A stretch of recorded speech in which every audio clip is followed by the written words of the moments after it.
Middle east में जारी घमासान को बढ़ाने में ईरान समर्थित प्रॉक्सी गुटों का बड़ा हाथ रहा है, चाहे वो लेबनान का हिजबुल्लाह हो या यमन के हूती लड़ाके या फिर इराक का इस्लामिक प्रतिरोध या खुद ईरान। गाजा युद्ध से शुरू हुए खून खराबे का दायरा अब चढ़ चुका है। इसकी आग से अब पूरा मिडिल ईस्ट धधक रहा है।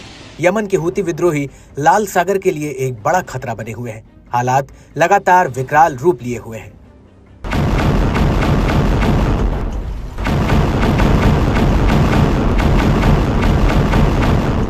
एक बार फिर यमन के हूती विद्रोहियों ने इजरायल के खिलाफ हुकार भरी है। प्रतिरोध के नेता ने सभी मुस्लिम देशों को एकजुट होकर इजरायल के खिलाफ जिहाद में शामिल होने का आह्वान किया है। हौती ने जोर देते हुए कहा कि अमेरिका और इजरायल की मिलीभगत और साजिशों के सामने उनके पास कोई और ऑप्शन नहीं बचा है। सभी इस्लामिक देशों को एक होकर पश्चिमी ताकतों को मुंहतोड़ जवाब देने का सही वक्त आ गया है।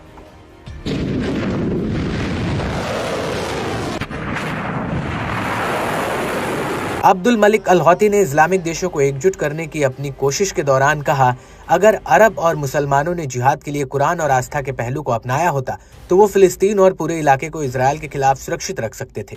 लोगों को डर से आजाद करने और चुनौतियों का सामना करने के लिए मुस्लिम देशों की कार्रवाई आवश्यक है। इस दौरान हूती नेता ने साफ किया कि यमन गाजा में प्रतिरोध का समर्थन करने में अपनी स्थिति से पीछे नहीं हटेगा। हूती इजरायली नौवहन या बंदरगाहों की ओर जाने वाले जहाजों को रोकने के लिए समुद्र में अपने अभियान जारी रखेगा।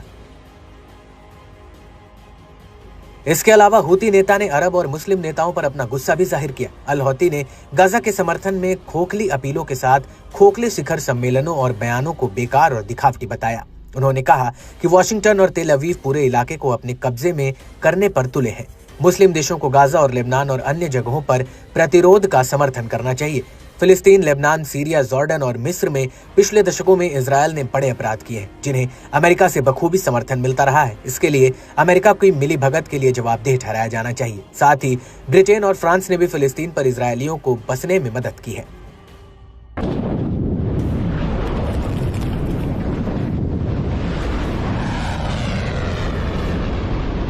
यमनी नेता ने आगे बताया कि गाजा में लड़ाके मजबूत हैं, इजरायली दुश्मन पर दर्दनाक प्रहार करना जारी रखे हुए है। हिजबुल्लाह आए दिन कीर्तिमान रचते हुए इजरायल पर दबाव बनाए हुए है। लेबनान के खिलाफ हमला कर इजरायल ने बड़ी भूल की है, जिसका खामियाजा उसने अपने सैनिकों को गंवाकर भुगतना पड़ा। मुस्लिम देशों को फिलिस्तीन, लेबनान, इराक और यमन में लड़ाकों का समर्थन करके सही रास्ता अपनाना चाहिए। बर्बर और आपराधिक इजरायल के समर्थन स्वतंत्रता, मानवाधिकारों और सभ्यता के बारे में जो कहते हैं वो भ्रामक और भ्रामक टिप्पणियों के अलावा कुछ नहीं है।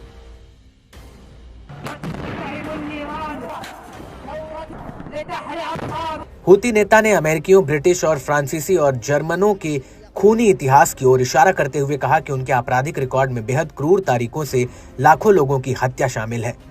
गाजा में युद्ध विराम प्रस्ताव के खिलाफ सुरक्षा परिषद में अमेरिका का वीटो अरबों और मुसलमानों को लेकर अमेरिका के आक्रामक और आपराधिक नजरिए को दिखाता है। इसके अलावा हूती नेता ने यमन के सभी लोगों से सड़कों पर उतरने और फिलिस्तीन और लेबनान के साथ एकजुटता दिखाने के लिए विशाल रैलियों में भाग लेने का भी आह्वान किया।